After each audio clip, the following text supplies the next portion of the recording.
নমস্কাৰ বন্ধুসকল, স্বাগতম জনাইছোঁ প্ৰথমে মোৰ ইউটিউব চেনেললৈ। আৰু আজি আমি আহিছোঁ এছিয়াৰ ভিতৰত ক্লিনেষ্ট ভিলেজ, যাৰ নাম হৈছে মাওলিনং। আৰু এই গাঁওখন মেঘালয়ৰ ইষ্ট খাছী হিলছ ৰাজ্যৰ অৱস্থিত এখন সৰু গাঁও। আৰু যদি আহে আপোনালোকে শ্বিলঙৰ পৰা প্ৰায় 78 কিলোমিটাৰমান হ'ব। আৰু যদি কাৰ বা ট্ৰেভেলাৰ আহে 2-2.5 ঘণ্টামান লাগি যাব। চ' আহিব পাৰে যদি আহে।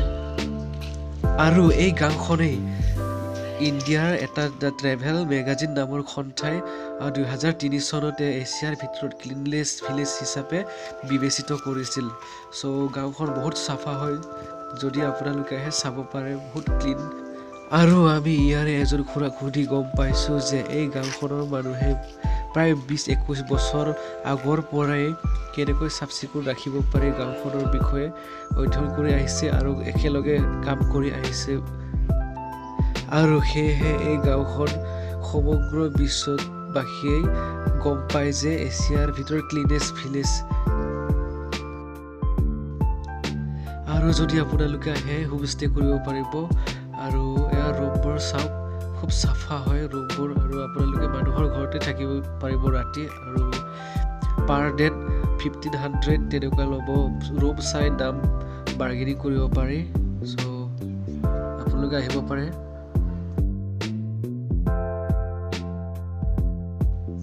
আৰু এতিয়া সম্পূৰ্ণ গাঁওখন দেখুৱাবলৈ চেষ্টা কৰিম, চ' চাই থাকিব শেষলৈকে।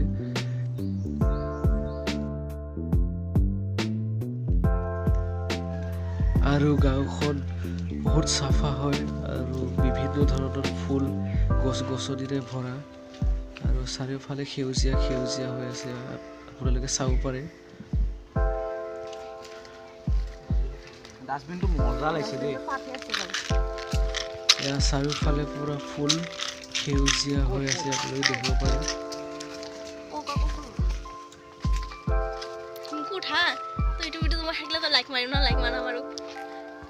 নহ'লে আগত যা, তহঁতে যা, মই তুলিম ভিডিঅ' কৰি। তহঁতে যা, এনেকুৱাকে যা। আৰু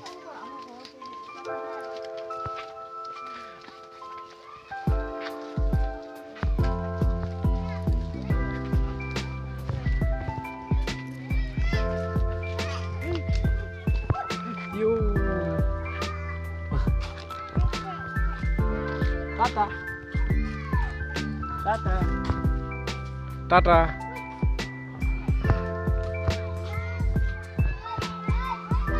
আৰু এই সন্মুখত থকা ডাঙৰ ঘৰখন হৈছে গীৰ্জা ঘৰ হয়, তেওঁলোকৰ চাৰ্চ ঘৰ মাওলিনং ভিলেজৰ।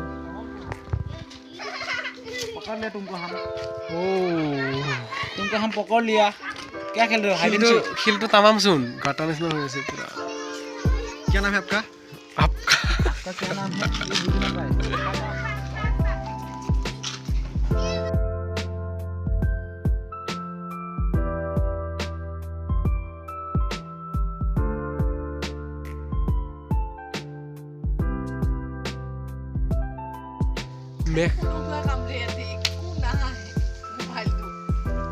মেঘকেইটা তামাম চোন।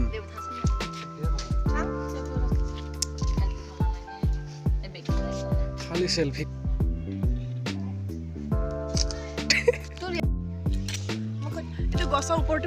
এই চাওঁ না, মই ভিডিঅ' কৰিছোঁ।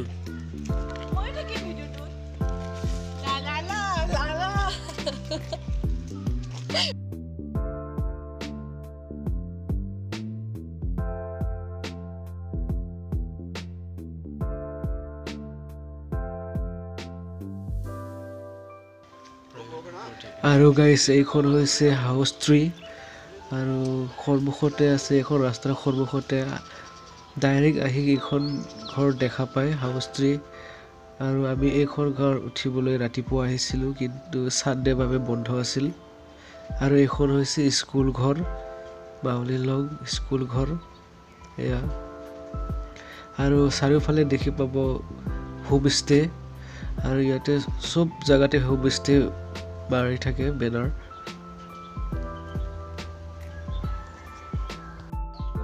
চ' গাইছ, এতিয়া আমি মাওলিনং ভিলেজৰ পৰা বিদায় ল'বলৈ ওলালোঁ। আৰু ইয়াৰ পৰা আমি লিভিং ৰুড ব্ৰিজ চাবলৈ যাম ডাইৰেক্ট। আৰু এতিয়া আমি গৈ আছোঁ বাছ ষ্টেণ্ডলৈ। আৰু গোটেই আমাৰ ফ্ৰেণ্ডবোৰে ৰেডি ইয়াৰ পৰা যাবলৈ ওলালে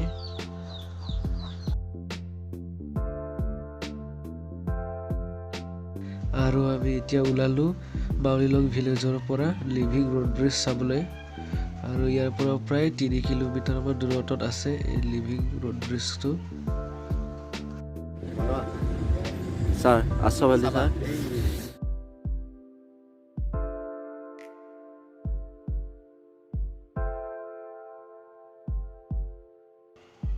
So guys, আমি এতিয়া আহি পাইছো লিভিং ৰোড ব্ৰিজ আৰু এতিয়া আপোনালোকক দেখাবলৈ চেষ্টা কৰিম so চাই থাকিব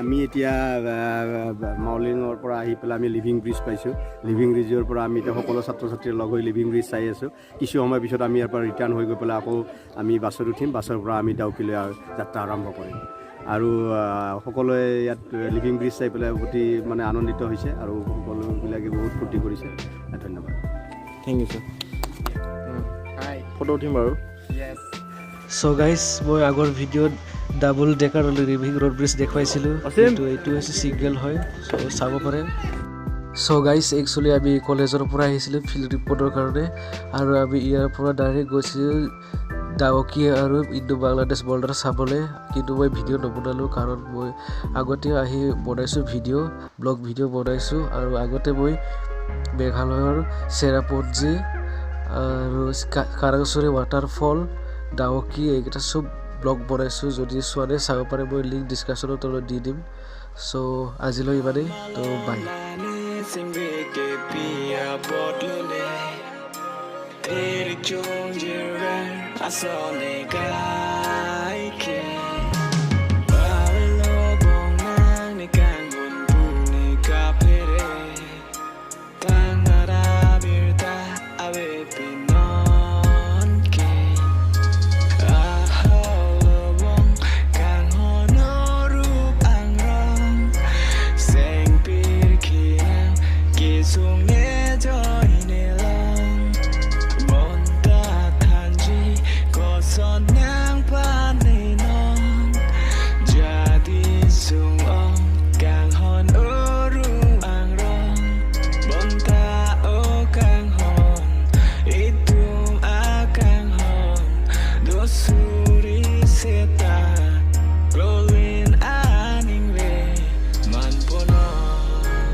Karong kai ketare non malong kang hon lan nang joy day